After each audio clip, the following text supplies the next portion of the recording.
여러분 가지고 계신 유인물 마가복음 10장 21절 한 절 말씀 다 같이 시작.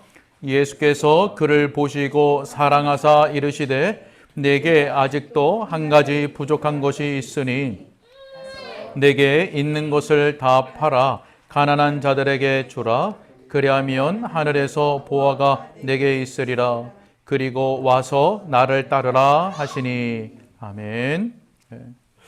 자, 앞서서 예수님께서 이 부자 청년에게 영생의 길을 물으러 묻기 위해 찾아온 그 청년에게 가서 내게 있는 것을 다 팔아 가난한 자들에게 주라 이렇게 말씀하셨죠. 자, 이것은 이렇게 말씀하신 것은 그 마음 속에 숨어 있는 탐욕의 죄를 발견하게 하신 겁니다. 탐욕의 죄를 끄집어내신 것이죠. 수가성 사마리아 여인에게도 예수님께서 동일한 방식으로 복음을 증거하셨습니다. 가서 내 남편을 데려오라.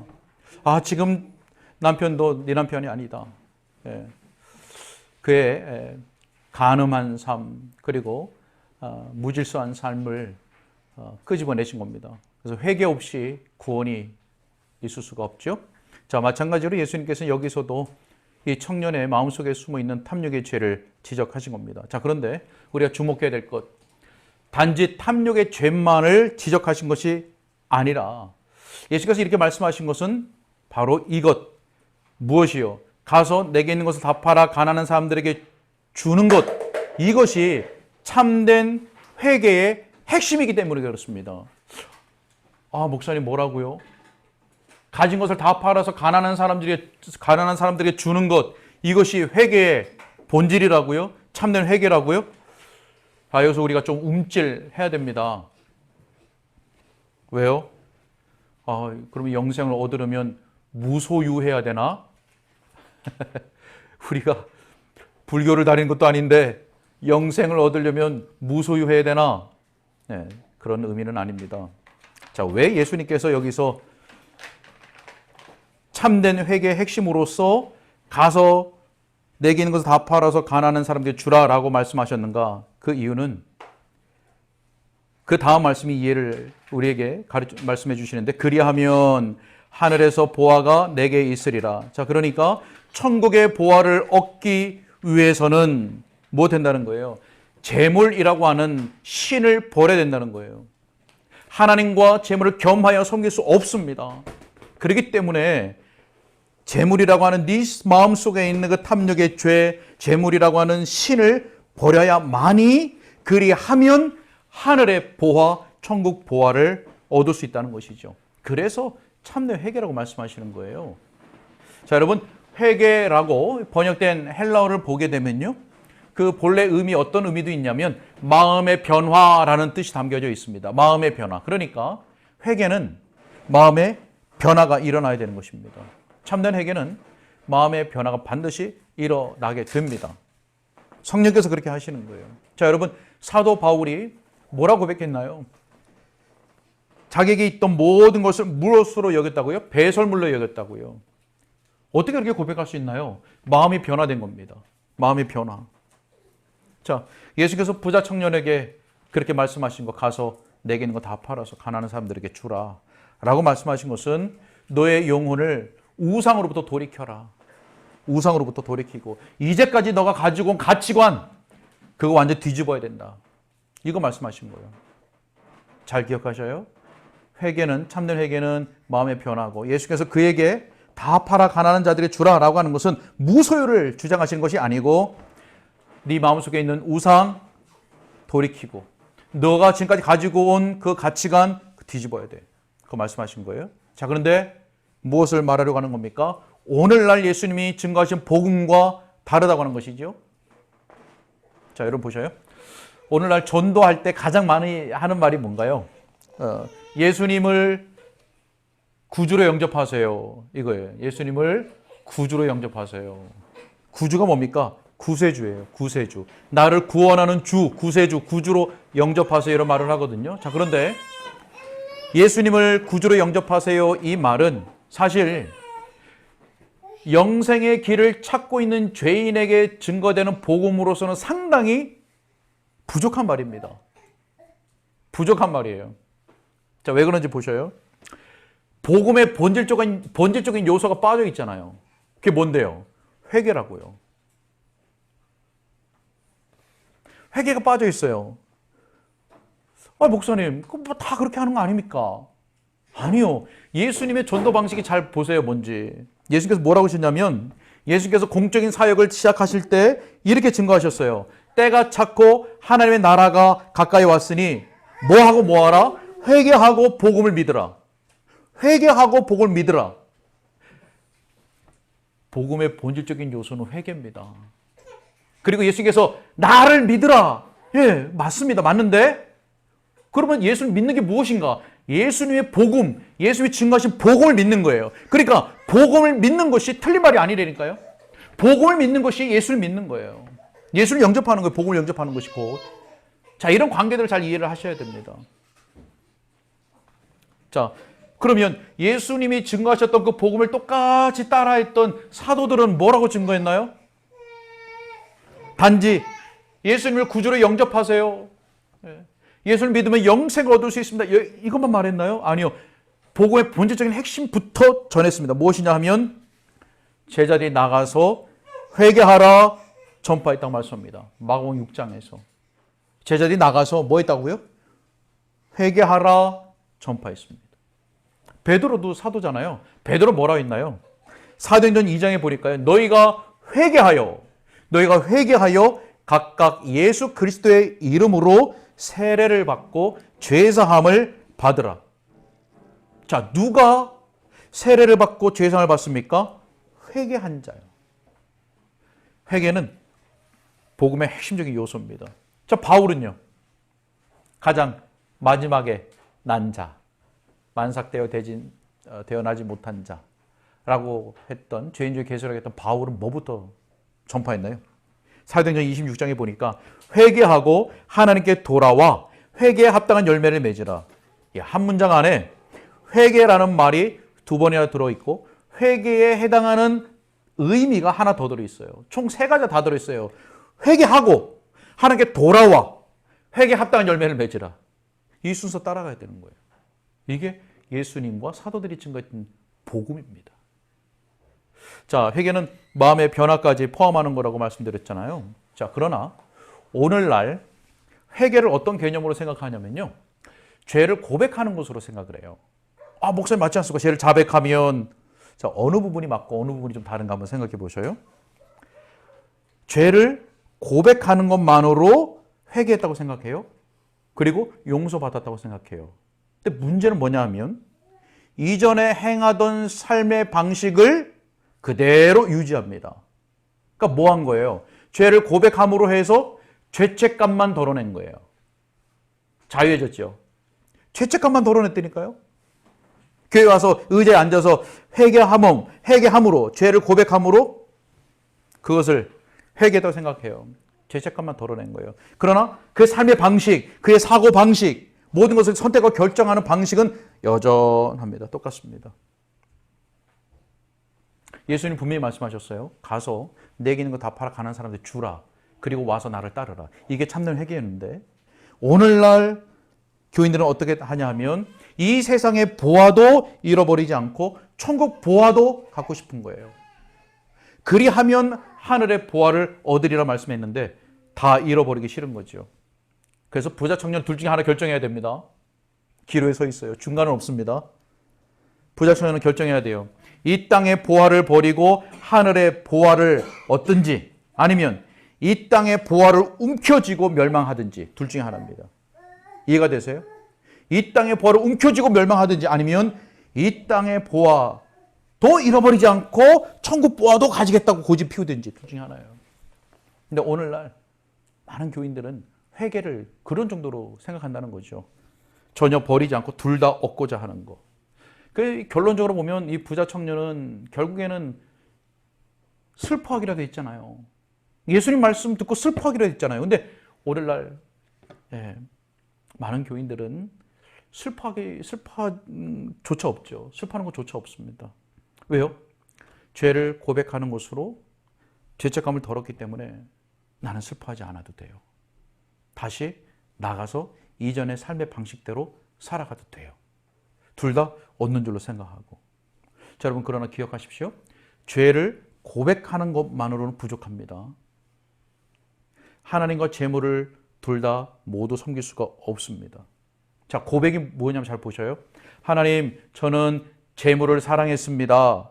이게 죄를 고백하는 것이에요. 고백했잖아요. 저는 재물을 사랑했습니다. 이게 고백하는 거예요. 자, 그런데 여전히 재물을 사랑하고 있다면, 여전히 죄를 추구하고 있다면 그것은 참된 회개가 아닌 것이죠. 그야말로 입으로 고백하고 돌아간 거예요. 자, 그렇기 때문에 참된 회개는 무엇이냐면 죄를 고백할 뿐만 아니라 뭐 해야 된다고요? 죄를 버려야 하는 거예요. 예수님은 이 부자 청년에게 영생의 길을 묻는 이 부자 청년이 그것을 가르치신 거예요. 죄를 버리는 것, 변화, 이것이 참된 회개라고 하는 것을 가르친 겁니다. 잠언 28장 한번 찾아보실까요? 잠언 28장. 잠언 28장 13절입니다. 잠언 28장 13절. 자, 시작. 자기의 죄를 숨기는 자는 형통하지 못하나 죄를 자복하고 버리는 자는 불쌍히 여김을 받으리라. 자, 죄를 숨기는 자는, 예수님께서 그 마음속에 숨겨져 있는 탐욕의 죄를 끄집어내셨거든요. 자, 숨기는 자는 형통하지 못해요. 여기 형통하다는 얘기는 오늘 본문의 근거에서 영생을 얻는 것, 구원 얻는 것을 생각할 수 있죠. 그런데 죄를 자복하고, 이게 뭐예요? 고백하는 거예요. 그런데 무엇이 따라와야 됩니까? 버리는 거. 이거 말씀하시는 거예요. 성경에 나와 있네요. 고백하고 버리는 거. 그가 불쌍히 여김을 받는 거죠. 그래서 마음을 바꾸고 죄를 버리는 것, 이것이 참된 회개의 핵심이라는 것을 좀 꼭 기억하셔야 됩니다. 그 말씀 앞에 자신을 늘 살피고 말씀대로 내가 행하고 있는가를 늘 점검하셔야 돼요. 거기에 복이 있는 거죠. 그렇게 하는 자가 복이 있는 겁니다. 자, 여러분, 주의할 것이 있습니다. 죄에서 돌이키는 것은 하나님의 법을 알지 못하면 불가능해요. 앞서서도 말씀드렸잖아요. 죄에서 돌이키려고 한다면 당연히 무엇에서 돌이켜야 되는지를 알아야 돌이키지요. 근데 그걸 모른다면 어떻게 돌이키겠어요? 상식적으로도 그렇지 않겠습니까? 알지 못하는 죄에서 돌이켜가지고 하나님께 돌아간다? 이건 있을 수가 없는 일이에요. 상식적으로도 맞지를 않아요. 오늘날 자기가 어떠한 법을, 어떤 율법을 어겼는지, 어떤 계명을 어겼는지도 모르고, 우리가 주일마다 예배 앞부분에 한 주간의 삶을 돌아보면서 율법 앞에 자기를 세우잖아요. 그리고 내가 어떠한 계명을 어겼는지, 그것을 제가 매주마다 소요일 때 배운 것을 우리는 자주 잊어버리니까 당연한 거고요. 어때 다 기억합니다. 그러니까 다시 올려드리잖아요. 그래서 제가 한 번에 쫙 올려드리면 똑같이 다 잊어버리니까 한 주에 한 계명씩 올려드려요. 단 1계명 하지 마라 하나만 있는 줄 알았는데 쭉 있잖아요. 그것을 보면서 내일 내가 주님 앞에 예배할 때 10계명 앞에 나를 세우면서 이런 나의 모습을 돌아보면서 회개해야 되겠다. 그런 의미로 여러분들이 좀 올려드리는 거예요.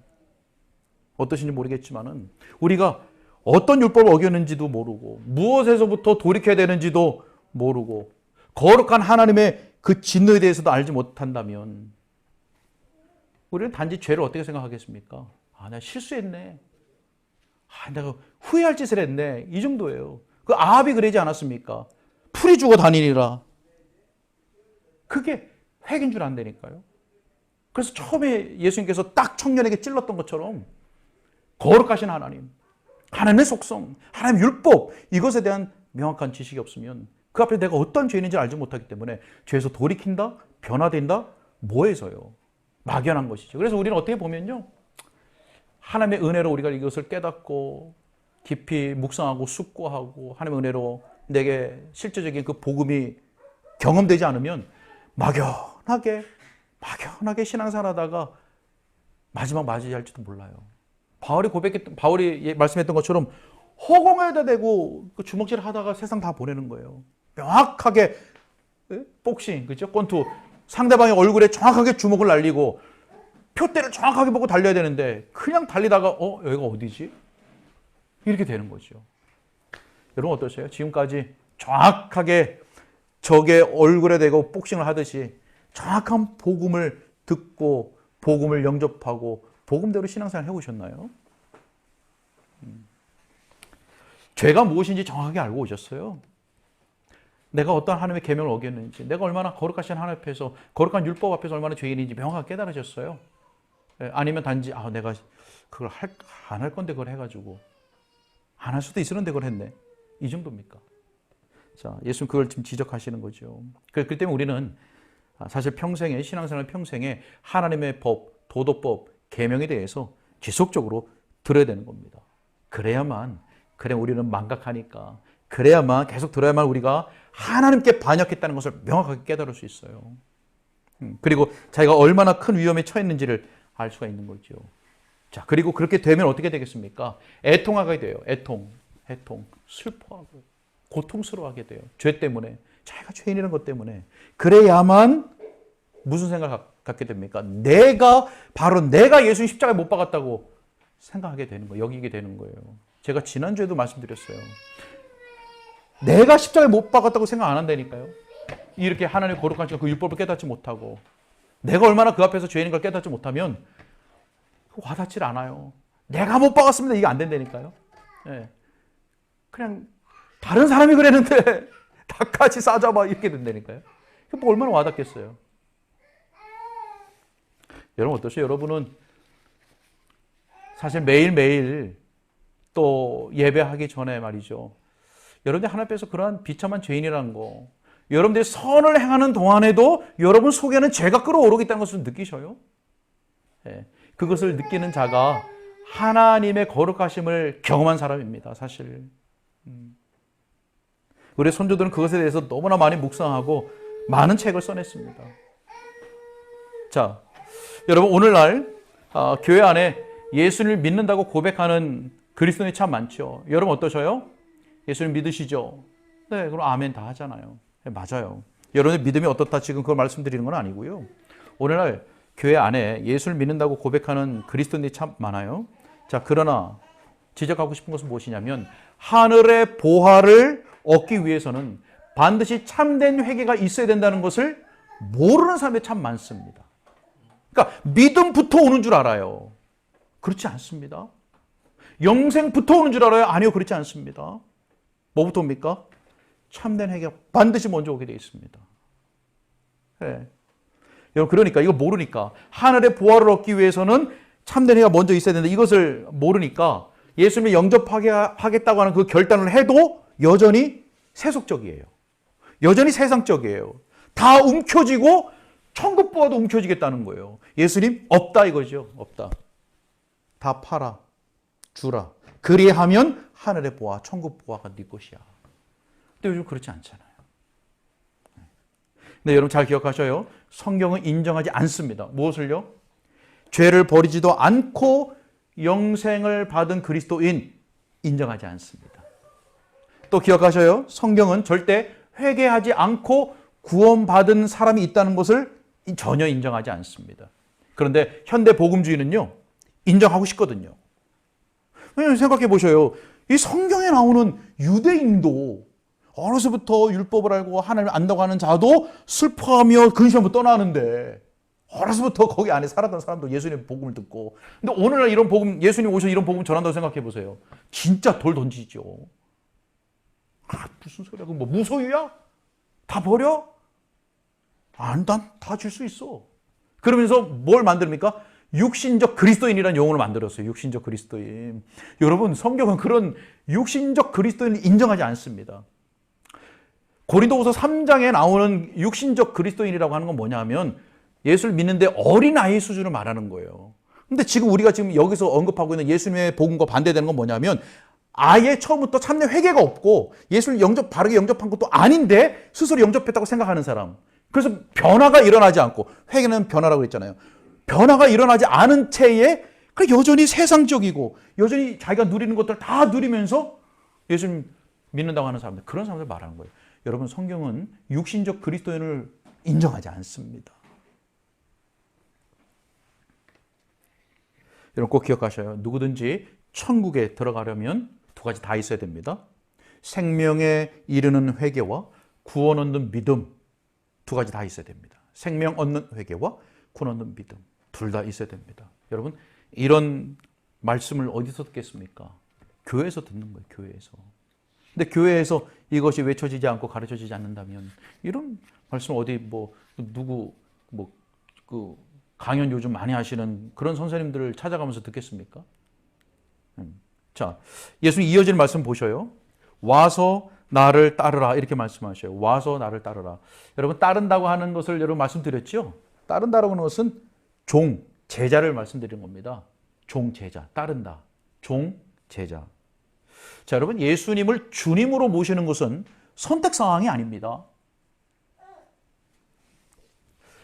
예수님을 믿고 나서 예수님을 구원주로 모시는 것이 첫 단계고 그 다음에 좀 더 성숙하면 예수님을 주로 모시는 거, 그러니까 종과 제자로 살아가는 삶, 이것이 좀 더 높은 차원의 두 번째 단계 아닙니다. 절대 아니에요.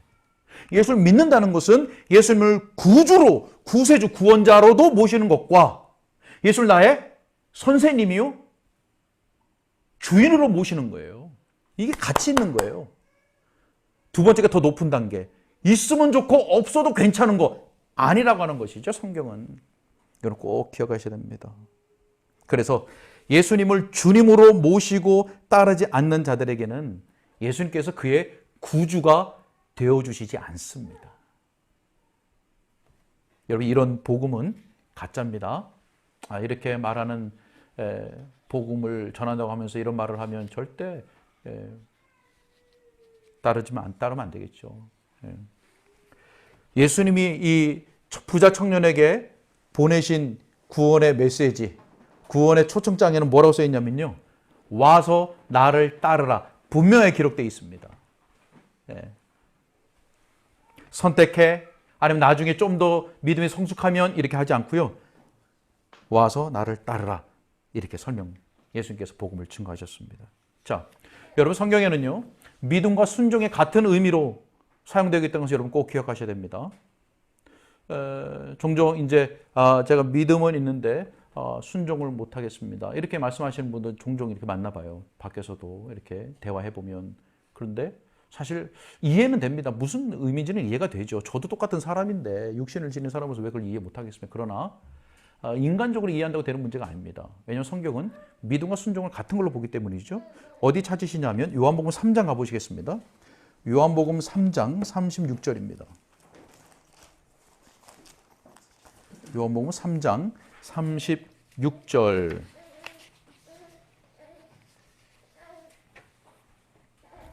자, 함께 읽으시겠습니다. 36절 시작. 아들을 믿는 자에게는 영생이 있고 아들을 순종하지 아니하는 자는 영생을 보지 못하고 도리어 하나님의 진노가 그 위에 머물러 있느니라. 자, 이 말씀을 보면 자, 영생이 있다라는 말이 있죠. 그 다음에 그 다음번에는 영생을 보지 못한다. 같은 말이죠. 영생을 못 얻는다는 말입니다. 그죠? 같은 말을 다르게 표현한 것 뿐입니다. 그런데 그 앞에 보셔요. 믿는 자에게는 영생이 있고, 자, 앞에서 믿는 자라고 말한 것을 달리 말해요. 같은 의미인데 달리 말하는데 순종하지 아니하는 자. 그러니까 믿는 것과 순종하는 것을 같은 것으로 지금 이해하고 있는 겁니다. 이렇게 같은 걸로 말씀하고 있는 거예요. 기억하셔요? 믿는 것은 순종. 이거를 이제부터는요, 지우시면 안 돼요. 그냥 새겨 놓으셔야 돼요. 요한계시록에 보면 우리 성도들의 이마에는 하나님의 이름과 그리스도의 이름이 새겨져 있다고 그랬는데 여러분의 이 머릿속 안에다가 마음 신비 구약의 하나님의 언약의 법은 돌에 새겨져 깨졌어요. 근데 예레미야 31장, 에스겔 36장 이런 데 보면 새 언약에 대해서 말씀하시면서 우리의 마음에 새긴다. 누가? 성령께서. 자, 이 시간 성령께서 우리 심령 속에 이것을 깊이 새겨주시길 바랍니다. 믿음과 순종은 같은 겁니다. 나중에 내가 할 수 있을 때 하는 거 아닙니다. 예수를 참으로 영접하게 되면, 참된 회개로 말미암아 영접하게 되면 반드시 순종이 나타나게 되는 거예요. 있으면 좋고 없으면 많은 거, 그런 거 아닙니다. 예수님 말씀에 따르면요, 만약에 우리에게 순종이 없다면 그 사람은 생명을 보지 못합니다. 영생을 얻지 못합니다. 자, 바로 이 이야기를 예수님께서 부자 청년에게 하신 겁니다. 자, 여러분 이제 마무리를 이제 해가면서 여러분 성경의 내용들을 단지 머리로만 알고 이 동의한다는 것, 이것을 믿음으로 여기시면 안 됩니다. 동의하는 거. 그렇지. 아까 제인이도 말씀드렸잖아요. 성경에서 모든 사람이 죄를 범하였음에, 그렇지. 그러니까 나도 죄인이지. 이것이 동의거든요. 이 동의는 믿음이 아닙니다. 믿음 뭐냐면 예수 그리스도를 주님으로, 주인. 아까 종과 제자라고 그랬잖아요. 주인으로 인정하고 복종하는 게 믿음입니다. 그래서 예수님께서 이 부자 청년에게 바로 그것을 말씀하신 거예요. 회개하고 나를 주님으로 모시고 따르라고 요구하신 거예요. 여러분 어떠셔요? 오늘 되게 질문하네요. 그죠? 질문 좀 그만했으면 좋겠죠. 네. 여러분 어떠세요? 정말 여러분은 참된 회개의 의미, 변화가 있었나요? 아니면 여전히 세상적이고 여러분들이 손에 쥐고 있는 것을 놓지 않으면서 하나님과 내 마음속에 있는 우상, 신을 같이 섬길 수 있다라고 여전히 생각하고 있지는 않나요? 참된 회개와 믿음을 가지셨습니까?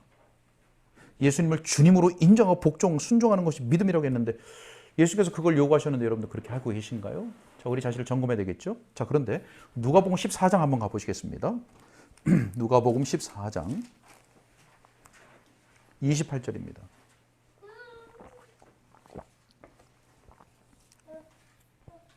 누가복음 14장 28절 말씀. 누가복음 14장 28절 시작. 너희 중에 누가 망대를 세우고자 할진대 자기의 가진 것이 준공하기까지에 족할는지 먼저 앉아 그 비용을 계산하지 아니하겠느냐. 아멘. 자, 잘 아는 말씀이시죠? 이렇게 여러분들 건물을 세운다고 생각해 보셔요. 근데 건물 돌아다니다 보니까요, 유치권 행사가 참 많더라고요. 네, 그런 것 같아요. 이 당시에 유치권 행사가 있었는지 모르겠네요. 어떻게 모르겠지만은 지금 다니다 보니까 짓다가 부도가 나가지고 못 갚아가지고 유치권 행사 이게 현수막에 걸린 데가 많더라고요. 참 마음이 아파요. 참 어려운 시간을 보내겠다 이런 생각이 드는데요. 건물을 지을 때 얼마 들까 계산하지 않겠습니까? 만약에 짓다가 중단해봐요. 그럼 남들이 제가 지금 얘기했던 것처럼 아유 저 짓다가 말았네? 이런 말이 들리잖아요. 지금 그 말씀 하시는 거예요. 나를 따를 때, 예수님 말씀이 나를 따를 때 치러야 할 비용을 계산해 봐야 되는 거 아니야? 그러고 따라 나서야 되는 거 아니야? 자, 적군과 싸운다고 쳐봐. 내 군사로 저 군사를 이길 수 있을까? 이것을 생각해 보고 전투하지 않겠어? 만약에 부족하면 어떻게 해야 됩니까? 가서 화친하자 해야 되는 거 아니냐? 그러니까 계산해 보라는 거예요, 미리. 자, 그런데 오늘날 우리가 듣는 복음은, 우리가 지금까지 들어온 복음은 예수님이 가르치신 복음과 너무 다르다는 것을 지속적으로 좀 말씀드리고 있어요. 오늘날 우리가 들어온 복음은 온갖 달콤한 말들로 가득하죠. 달콤한 말들로. 예. 예수 믿으면 행복하고, 예수 믿으면 고생이 끝나고, 고통이 끝나고, 늘 우리에게는 꽃길만 있을 것 같아요. 자, 그런데 어떻습니까? 전혀 교회에서 그런 얘기를 안 하잖아요. 그리스도를 따르기 위해서 버려야 하고 감수해야 할 대가를 미리 계산해 보십시오. 이거 왜 얘기 안 하죠? 예수님 말씀하셨는데 비용을 계산해 보지 않겠느냐. 비용 계산해 보셨나요, 여러분? 예수님 믿게 되면 버려야 하고 감수해야 될 대가가 무엇인지 예수께서 말씀하실 때 자기 십자가를 지고 나를 따르라. 여러분, 십자가는 죽음이라고 말씀드렸잖아요. 죽음입니다. 단순히 내가 남편 때문에, 자녀 때문에, 직장 때문에 이것이 내가 져야 될 십자가지, 아니요, 그런 의미가 아니고요. 그건 죽음이에요. 예수님을 믿기 위해서, 예수님을 따르기 위해서 나를 포기하는 겁니다. 이런 비용 계산이 됐느냐 이거죠. 자, 만약에 생각해 보셔요. 교회에 여러 가지 달콤한 말들만 듣고 그래 내가 예수님 믿어야지 하고 교회를 출석하기 시작했습니다. 그런데 그 달콤한 말대로 어떻게 인생이 되나요? 예수 믿어도 하나님께 참된 자녀에게도 어려움이 오는데 모든 세상에 인생을 살아가는 모든 인생들은 어려움이 다 있는 거예요. 이상하다. 분명히 행복 시작이라고 그랬는데 불행 끝. 이게 다 문제가 해결될 줄 알았고 이제 고통에는 이게 고통은 없는 줄 알고 고통에 다 답이 있다고 그랬었는데 뭐 이런 책 제목들 많잖아요. 그런데 그게 해결이 안 되거든요. 고통이 그치질 않아요. 병이 낫질 않아요. 회사도 뭐 어려움이 뭐 그치질 않네요. 빚도 줄지도 않고, 말썽 피는 남편, 뭐 혹시 아내 혹은 뭐 자녀들, 이 문제가 끝나질 않네요. 그래서 어느 순간 딱 뒤통수를 치는 게 뭡니까? 아, 속았구나. 아, 속았구나. 이 생각이 딱 드는 겁니다. 그럼 어떻게 됩니까? 이제 빠빠이죠. 나가는 겁니다. 아, 속았구나. 그 달콤한 말에 내가 속았구나 하면서 더 이상 교회를 나오지 않고 떠나갑니다. 이게 뭐지? 나아지는 게 없는데? 이렇게 되는 거죠. 자, 여러분은 십자가를 지라고 요구하시는 그 주님의 말씀을 들으셨습니까? 어떻게 예수님 믿게 되셨나요? 어떻게 지금 어떤 마음을 가지고 예수님 따르고 계신가요? 대가를 개선해 보라고 하는 그 주님의 말씀을 들으셨습니까? 천국 보화가 있는 것 사실입니다. 예, 믿는 자에게 주어집니다. 그러나 이 땅에서 십자가를 지는 사람들에게 약속된 것입니다. 여러분, 이 땅의 삶은 짧아요. 이 땅에서 예수님 거부하고 내 마음에 있는 내가 지고 싶은 거 따라가다가 영원한 멸망 가운데 가면 안 되죠. 이 짧은 인생, 7, 80년 인생, 이것이 아니라 영원한 세계를 바라보고 이 땅에서 이 부자 청년처럼 버리고 떠나는 것이 아니라 그것을 본인이 쥐고 있던 것을 버리고 예수님을 붙잡아야죠. 예수님께서 청년이 그것을 요구하신 것입니다. 가라고 내버려둔 것이 아니고요. 자기 스스로 간 것인데 예수님께서 그에게 구원의 복음에 초청을 하신 거예요. 와서 나를 따르라고. 얼마나 은혜입니까? 본문에 말씀하잖아요. 예수께서 그를 사랑하사라고 말씀하세요. 예수께서 그에게 복음을 전하신 것은 사랑하신 거예요. 사랑하셨어요. 근데 누구를 더 사랑하셨어요? 하나님 아버지를 더 사랑하셨어요. 그래서 하나님의 뜻을 증언하신 거예요. 자, 마무리하겠습니다. 예수님께 달려와서 영생의 길을 물은 이 부자 청년이 이후에 죄를 회개하고 믿었다는 증거는 없습니다. 성경에 나오지는 않습니다. 자, 하지만 분명한 것은 그에게 복음이 제시되었다는 거예요. 아주 명확하게. 그것도 예수님께서 아주 명확하게 복음을 전해 주셨어요. 최소한 싸구려 물건을 팔아 제끼듯이 그 예수님께서 그 복음을 아주 싼 값에 팔아 넘기려고 하는 그런 복음을 듣지 않았다는 거죠. 또 거기에 속아가지고 쉽게 믿으려고 하는 그런 우를 범하지는 않았어요. 최소한. 어떻게 되었는지 결과는 나와 있지 않지만 최소한 진짜 복음을 예수께로 들었다는 거죠. 진짜 복음을. 자, 사실 이 청년은 우리는 질문할지 몰라요. 이 예수님이 이 청년에게 영생의 길을 답을 해주신 건가? 분명히 영생의 길을 물으러 왔는데 영생에 대한 길을 말씀해 하셨어요. 예수님께서 하신 겁니다. 근데 이 청년이 슬픈 기색을 띠고 근심하며 떠나갔던 것이죠. 자, 맺겠습니다. 여러분의 회개는 죄는 고백하지만 마음과 삶의 변화는 없이 죄책감만 덜어내고 있는 회개는 아닙니까? 그저 실수 후회 정도, 절반뿐인 회개 아니면 거짓 회개에 머무는 그런 건 아닌가 돌아보셔야 되겠죠. 또 여러분은 예수님을 주님으로 인정하고 복종하고 있으셔요? 그게 믿음이라고 말씀하셔요. 그것이 진정한 회개로 마음의 변화가 일어난 자가 자에게 나타나는 증거라고 효과라고 열매라고 말씀하십니다. 혹 주님을 따르는 것이 있으면 좋지만 없어도 괜찮은 것이라고 생각하고 있지는 않으시겠죠? 오늘 말씀 예수님께서 청년에 증거하셨던 이 21절의 복음의 말씀을 기억하면서 하나님께서 우리 속에 진정한 참된 회개를 일으켜 주시고 그 회개는 앞서 말씀드린 것처럼 예수님이 첫 번째로 청년에게 증거하신 복음처럼 하나님의 거룩하심과 율법을 알 때만 가능하고 또 회개는 참된 회개는 마음의 변화를 일으키는 것이니까 성령으로 우리 심령 속에 그러한 참된 회개와 믿음을 일으켜 주시고 평생 우리 주 예수 그리스도를 주로 믿고 섬기고 따르는 신실한 주의 백성의 삶을 살게 해달라고 우리 은혜를 구했으면 좋겠습니다. 자, 함께 기도하겠습니다.